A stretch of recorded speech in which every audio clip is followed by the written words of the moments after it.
Hello everybody, welcome to the channel. My name is JGOD. In today's video, we're going to focus on all the different signature MKII variants that are currently available in the game, as well as every single Mastercraft variant. I had the idea for this video because apparently in the 1.17 update that's coming in the next couple weeks, it is rumored that we're going to get the option to get the ICR, the GKS, and the Titan variants that were available during that first contraband stream. So we'll kind of see how that plays out, whether they just throw it in and as additional tiers that you got to grind out, the reserve system, or something you just got to flat out buy in the black market. Obviously, my preference is that you're able to grind them out either through tiers, challenges, or just the reserve system. But who knows, they're more than likely going to go a microtransaction route. We'll just have to wait and see on that. Once I heard about those three weapons, that kind of made me think maybe they'll introduce the Maddox variants again, as well as the MX9 and the Strife pistol, which were primarily part of pre-order stuff and then bundled sold separately. So let me know down in the comments section, would you like for them to bring them back? Because I know a lot of people are very interested in getting some reactive camos. The most popular one I get asked about is the Soul Eater reactive camo, which was also a part of that first supply stream. And like I said in the beginning, this video is going to cover all the signature MKII variants as well as all the different Mastercraft variants. So if you like the video and you'd like to see all the other various camos that have been in the game so far,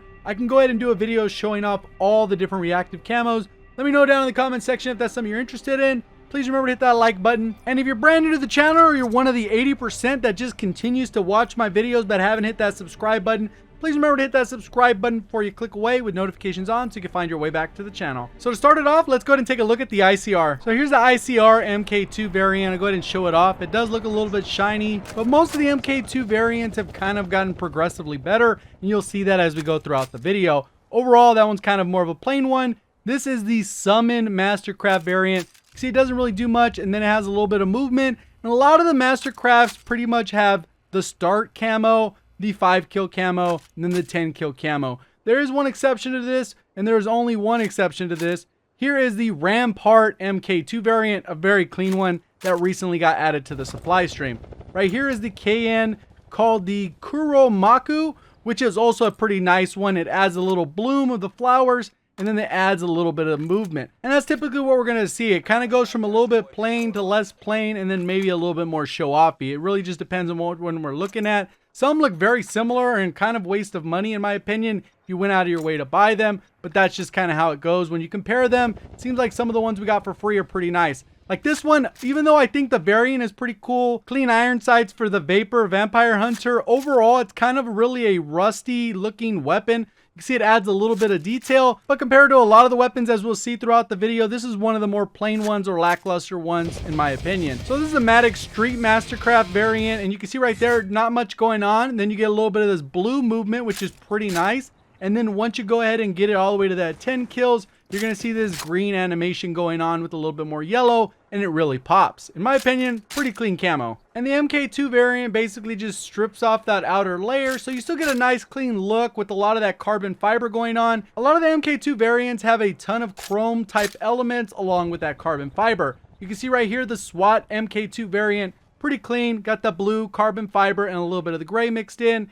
Very nice camo. And the Soldier of Fortune, which is a Mastercraft variant for the MX9, is a very clean one. It has a little bird, kind of lights up, and then you get a little bit more movement as you go from that 5 kills to that 10 kills, which is actually pretty clean variant. I was never able to do it, but there was a glitch where you can combine this camo with the diamond camo, and it actually looked really nice. Right here is the MKII variant. Again, we got that chrome red with that other carbon fiber element. And that's going to bring us to the GKS. The GKS MKII variant is actually pretty dull in my opinion. It's kind of like gray on gray, which really isn't all that cool. The gray with a little bit of carbon fiber elements. But its reactive camo, the Tactical Unicorn, is pretty insane. I go ahead and show off a little bit of what it looks like in the shadowy areas as well as the areas that are well lit up. So you'll see it inside the area as well as outside. So you get that little bit of a reference.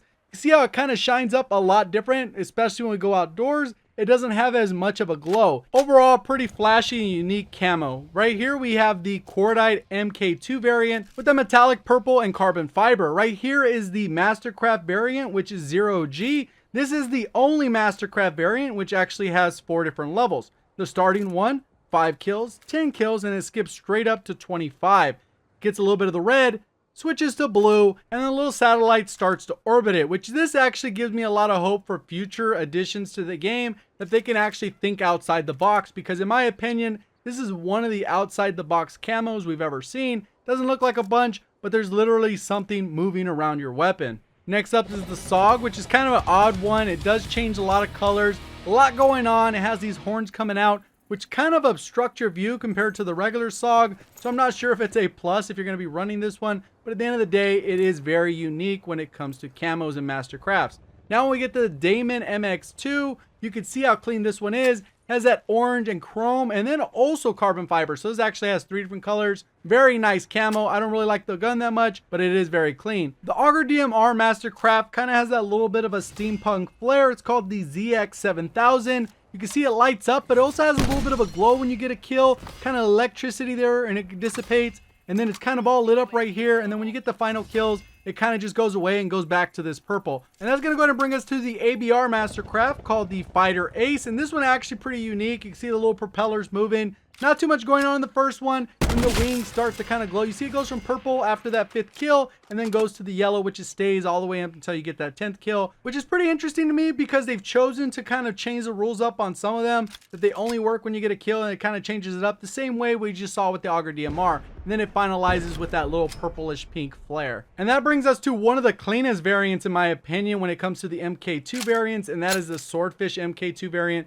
You can see on the side panel, the text actually changes. Every time I inspect, it's continually changing. Now it says dog walker, and then it moved to something else. That's pretty unique. I'm not sure what all of them say, but at the end of the day, this is a very clean variant. And that brings us to the Titan MK2 variant. Very lackluster, not very shiny. I think because it was originally called the Sandstorm one, they kind of changed up their formula. You can see this one right here, the Black Knight, continues to glow. Keep in mind that these ones will probably return. That's kind of what I was talking about in the beginning of the video from the first supply stream. So we'll see how it pans out. Hopefully it's not in the form of microtransactions and we could just grind them out so everyone in the game will have them. And that brings us to the Valkyrie Mastercraft variant for the Paladin. You can see it's pretty shiny, a little bit going on, nothing too crazy, and then it gets this little bit of a bluish glow on certain elements next to the chamber. And then when you get the final set of kills, it goes ahead and changes from blue to green. Nothing crazy. It is a sniper rifle. It's going to bring us to High Noon, which was recently added for the Outlaw. And personally, I think they could have amped this one up just a little bit because I think it should have been 3-dimensional instead of 2-dimensional.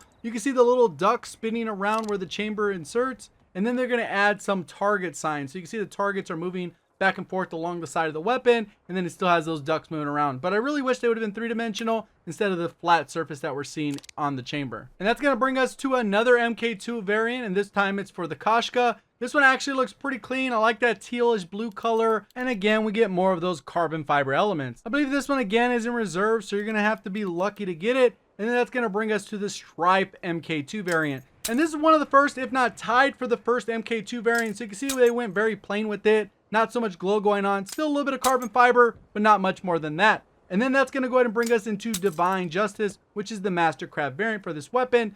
Plain, and then you get a little bit of glow going on, spinning around, and then it starts to light up after you get that 10th kill. And that's going to go ahead and bring us to the Mozu Revolver, which has a Mastercraft variant called the Replicant. You can see right here, it kind of has a staticky screen, and then it gets a little bit of an anime action after you get the 5th kill, which you'll go ahead and see right here as I inspect. Get a little anime going on, and then it looks what's like a taco. After you get those kills, it just looks like a taco is panning on there. But kind of a little bit odd, very unique. I'm not sure what's going on, but it is what it is. Now we have the Cap 45 MK2 variant, which actually has 4 different colors: that teal, the little reddish orange, the silver chrome, as well as the carbon fiber. So very flashy weapon.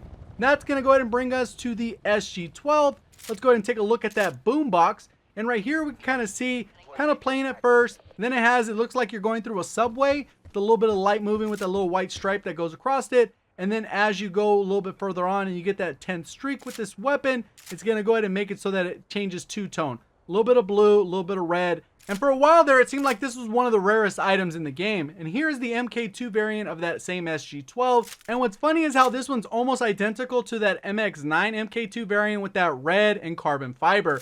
Let me know what you guys thought down in the comment section below. I just went through a ton of weapons. Let me know which MK2 variant is your favorite, and also which Mastercraft variant is your favorite. I'm thinking about doing all of the reactive camos in another video. If that's something you guys are interested in, make sure you do comment down below. And 100%, if you made it to this point in the video, odds are you did enjoy the video, so please remember to hit that like button. And if you're one of those 80% that just continue to watch my videos, make sure you do hit that subscribe button with notifications on. Obviously, if you're new to the channel, I would appreciate it if you hit that subscribe button. We'll see you guys all in the next one. Appreciate the support. Thank you for watching. As always, have a great day.